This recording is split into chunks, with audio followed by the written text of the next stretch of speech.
So we'll now have two brief comments from the floor. The first is Mr. Samuel George.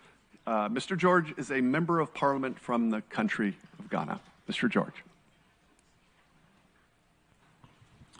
Thank you very much, and all protocol duly observed. As a natural-born man, a charismatic Christian, a husband of one woman, a father of 3 children, and an elected member of Ghana's parliament, I hold the role of the family extremely sacred. I believe that the right to found a family and determine same is a right that accrues to everyone within the context and spirit of the 1992 Constitution of the Republic of Ghana, the African Charter on Human and People's Rights, the UN Universal Declaration of Human Rights, and several other recognized international treaties like the International Covenant on Civil and Political Rights and the International Covenant on Economic, Social, and Cultural Rights. 75 years after the UDHR, the spirit and letter are more poignant than at any other time in our history. At a time in our world where supposedly progressive forces are agitating for a redefinition of the core principles of what a family is and represent in a somewhat regressive manner, the genuinely progressive voices, like those in this room, must rise in defense of family, its values and protections. The concept of the natural family is under attack, and a siege is being attempted on the spirit of the Declaration of Human Rights. Let me be clear here and now, sirs and ma'ams.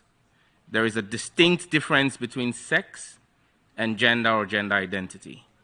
The pseudo-war being waged by some against the family is premised on this obfuscation and literal obliteration of the distinction between sex and gender. Sex is a biological construct that transcends race, ethnicity, religion, and jurisdictional jurisprudence. Sex is binary. You're either male or female. God determines this at the moment of conception. A fetus carries either the XX or XY chromosome, determining whether it is born female or male.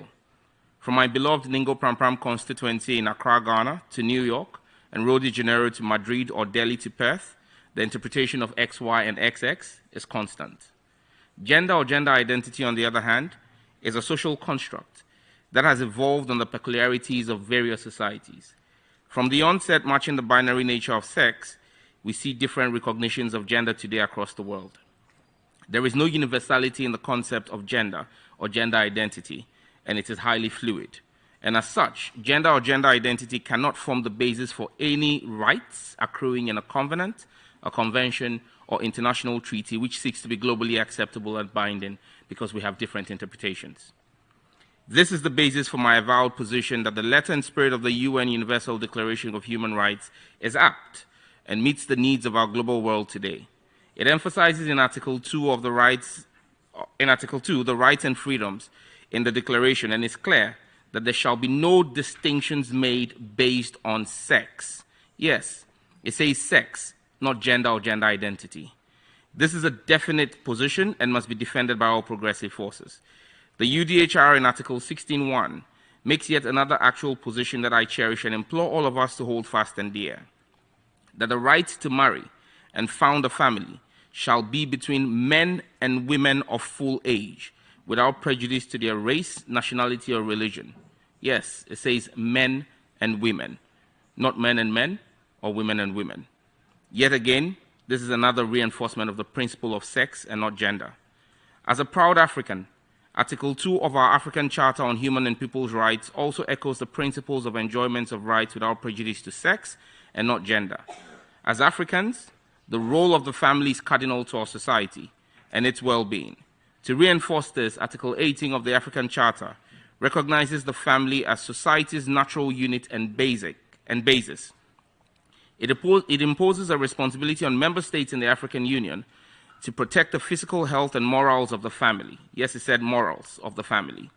It declares the family as the custodian of morals and traditional values recognized by the community. The Charter says there is no ambiguity here, that the values of family as a union between a natural-born man and woman must be protected by all of us. Against this backdrop, together with 7 of my colleagues in Ghana's parliament, I'm sponsoring a private member's bill titled The Promotion of Proper Human Sexual Rights and Ghanaian Families Values Bill 2021 in Ghana's parliament. In conclusion, I reference the critical role that a family plays in the development of society through the development, education, and upbringing of children. Article 18, 3 and 4 of the International Covenant on Civil and Political Rights declares respect for the liberties of parents and legal guardians to ensure their children's religious and moral education in conformity with the convictions of the parents and legal guardians.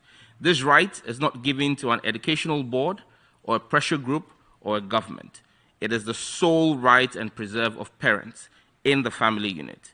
Ladies and gentlemen herein gathered at the UN headquarters in New York, the family must remain respected and recognized as the union between natural-born men and women of full age who have the right and responsibility to determine by their beliefs and in conformity with the generality of their community the details of the religious and moral education of their children in a manner that respects communal norms of public safety, public order, public health, public morality, and the fundamental rights and freedoms of the majority of their community. I thank you. Shalom.